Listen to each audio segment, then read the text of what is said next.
ጤና ይስጥልን የዜና 08 ተመልካቾቻችን እንደምን ቆያችሁን። በሚሊዮኖች የሚቆጠሩ አሜሪካውያን የትራምፕን አስተዳደር አምባገነንነት በመቃወም አደባባይ ወጥተዋል። የትራምፕ አማካሪዎች የኤአይ ቁጥጥር ህጎችን ለማስለወጥና ተቃዋሚዎችን ለማጥቃት $100 ሚሊዮን መድበዋል።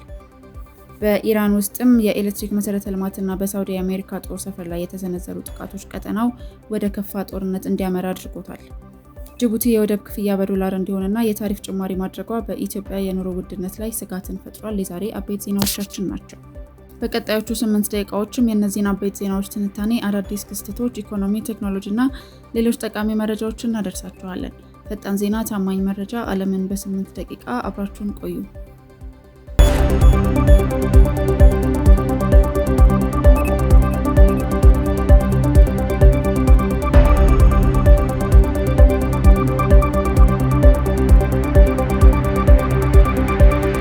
አሜሪካ በሁለት እሳት መሃል ትገኛለች። ትራምፕ ወደ ኢራን ጦርነት ሲያመራ ህዝቡ ደግሞ ወደ አደባባይ ወጥቷል።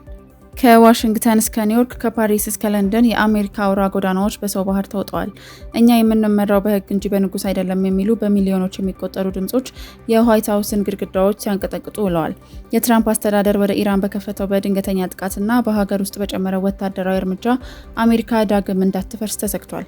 በፕሬዝዳንት ትራምፕ አስተዳደር ፖሊሲዎችና በኢራን ላይ በተጀመረው አዲስ ወታደራዊ እርምጃ የተቆጡ በሚሊዮኖች የሚቆጠሩ አሜሪካውያን ንጉስ አንፈልግም በሚል መሪ ቃል ለሶስተኛ ጊዜ ግዙፍ የተቃውሞ ሰልፍ አድርገዋል። ሰልፈኞቹ የትራምፕን አስተዳደር ከህግ በላይ ራሱን የሰየመ አምባገነንና ዓለምን ወደ ጦርነት የሚከት ሲሉ በጽኑ እየወቀሱ ተሰምተዋል። የኢሚግራንቱን ጥያቄ ተከትሎም የዘንድሮውን ተቃውሞ ካባባሱት ጉዳዮች አንዱ በትራምፕ አስተዳደር የኢራን ፖሊሲ ላይ የታየው ድንገተኛ ለውጥ ነው። ከሳምንታት በፊት ዲፕሎማሲያዊ ንግግሮች እንደሚኖሩ ሲገለጽ ቢቆይም ትራምፕ ግን እቅዳቸውን በድንገት በመቀየር በኢራን ላይ ወታደራዊ ጥቃት እንዲፈጸም ትዕዛዝ ሰጥተዋል።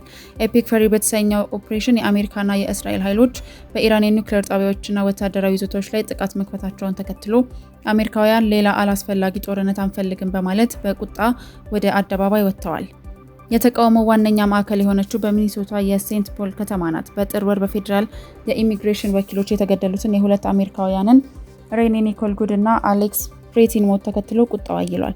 ታዋቂው ድምፃዊ ብሩስ ስፕሪንግስተን በሴንት ፖል በሚገኘው የክልሉ ምክር ቤት ፊት ለፊት በመገኘት ስትሪትስ ኦፍ ማይናፖሊስ የተሰኘውን አዲስ የጸረ አምባገነንነት መዝሙሩን ሲያዜም ለተቃዋሚዎቹም አዲስ ጉልበት ሆኗቸዋል። ተቃውሞ በሰላማዊ መንገድ ቢጀመርም በአንዳንድ ከተሞች ግን ወደ ግጭት አምርቷል።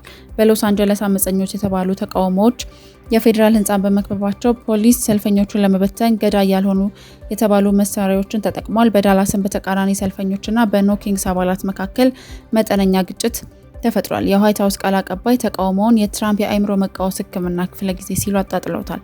ፕሬዝዳንቱ ግን ትኩረታቸው በኢራን ጦርነትና በሀገር ውስጥ ጸጥታን በማስከበር ላይ እንደሆነ ገልጸዋል። ይህ ተቃውሞ በአሜሪካ ብቻ አልተገደበም። በፈረንሳይ፣ በፓሪስ፣ በለንደንና በሊዝበን የሚኖሩ አሜሪካውያን ስደተኞችም አደባባይ በመውጣት ለሀገራቸው ዲሞክራሲና ለዓለም ሰላም ያላቸውን ስጋት ገልጸዋል። ፕሬዝዳንት ትራምፕ እኔ ንጉስ አይደለሁም፣ ሀገሪቱን ከቀውስ ለማውጣት እየሰራሁ ነው ቢሉም ተቺዎቻቸው ግን ስልጣናቸውን ተጠቅመው በውጭ ሀገር ጦርነት መክፈታቸውና በሀገር ውስጥ የፖለቲካ ጠላቶቻቸውን ለማጥቃት የሚያደርጉት ጥረት የአሜሪካን ዲሞክራሲ አደጋ ላይ ጥሎታል በሚል ስጋታቸውን እየገለጹ ይገኛሉ። በተያያዘ ዜናም የትራምፕ የቅርብ አማካሪዎች ኢኖቬሽን ካውንስል አክሽን የተባለ አዲስ የፖለቲካ ቡድን አቋቁመዋል። በምርጫ ካርዱ ላይ ስም ባይኖረውም ኤአይ የአሜሪካ ምርጫ ውጤት ላይ ትልቅ ተጽዕኖ ሊያሳድር መሆኑንም አረጋግጠዋል።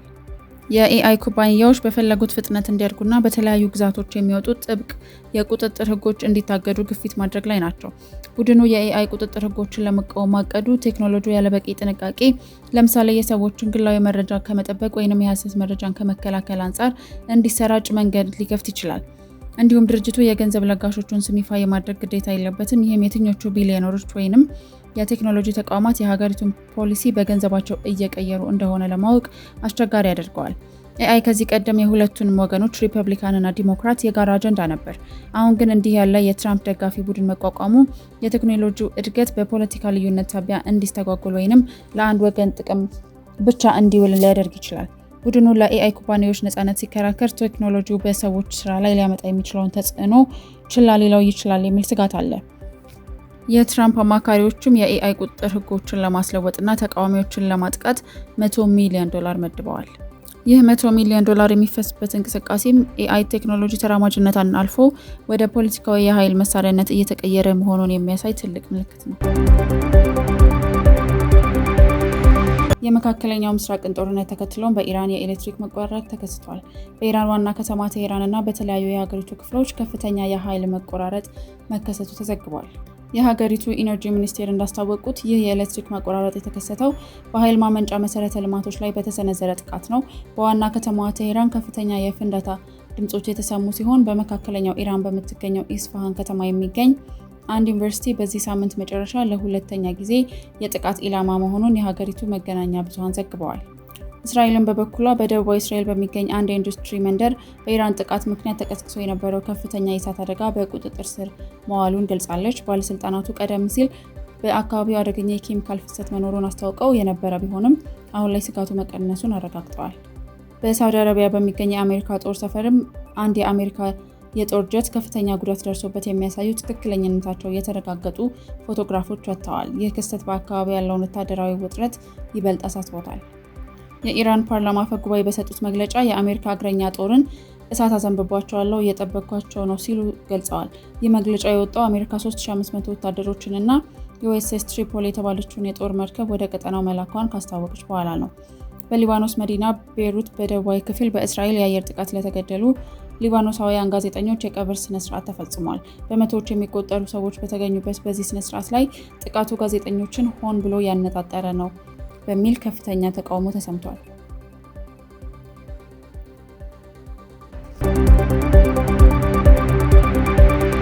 ወደ ሀገር ውስጥ ዜና ስናልፍም 95% የኢትዮጵያ ገቢና ወጪ ንግድ በሚያልፍበት የጅቡቲ ወደብ ላይ የታወጀው አዲስ ክፍያ በኢትዮጵያ የኑሮ ውድነት ላይ አዲስ የዶላር ክፍያ መመሪያ ሲጨመር ሌላ ራስ ምታት መሆኑ ተገልጿል። ባለፉት ጥቂት ሰዓታት ውስጥ የጅቡቲ የወደብና የነፃ ቀጠና ባለስልጣን ይፋ ያደረገው መመሪያ የሚከተሉትን ዋና ዋና ነጥቦች ይዟል። የመጀመሪያው የታሪፍ ጭማሪ በጭነት መኪናዎች፣ በኮንቴነር ማስተናገጃ እና በጭነት ማውረጃ ላይ ከ15 እስከ 25% የሚደርስ የዋጋ ጭማሪ ተደርጓል። ሁለተኛ የክፍያ ስርዓት ለውጥ ቀደም ሲል በኢትዮጵያ ብርና በጅቡቲ ፍራንክ መካከል በነበረ ስምምነት ይፈጸሙ የነበሩ አንዳንድ ክፍያዎች አሁን ላይ በጠንካራ የውጭ ምንዛሬ በተለይም በዩኤስ ዶላር ብቻ እንዲፈጸሙ ጥብቅ ትዕዛዝ ተላልፏል። ሶስተኛ የመቆያ ጊዜ ገደብ በወደቡ ላይ ለረዥም ጊዜ የሚቆዩ ንብረቶች ላይ የሚጣለው ቅጣት እንዲጨምርና የነፃ መቆያ ቀናት እንዲቀነሱ ተወስኗል። ይህ መመሪያም በኢትዮጵያ ወቅታዊ ሁኔታ ላይ የሸቀጦችን ዋጋ መጨመር፣ የውጭ ምንዛሬ እጥረትና የውጭ ንግድ መዳከም ጫናዎችን ይፈጥራል ተብሎ ይሰጋል። የጅቡቲ ባለስልጣናት ይህንን ዋጋ ጭማሪ ያደረጉት ኢትዮጵያ ከሶማሌላንድ ጋር የበርበራ ወደብን ለመጠቀም የመግባቢያ ሰነድ ከተፈራረመች በኋላ መሆኑ ጉዳዩን ከኢኮኖሚ ባለፈ ፖለቲካዊ ያደርገዋል። ጅቡቲ ከኢትዮጵያ የምታገኘው ዓመታዊ የወደብ ገቢ ከ1.5 ቢሊዮን ዶላር በላይ እንዳይቀንስ ያላትን ስጋት በዚህ የዋጋ ጭማሪ ልታስተካክለው እንደምትፈልግም ይገመታል።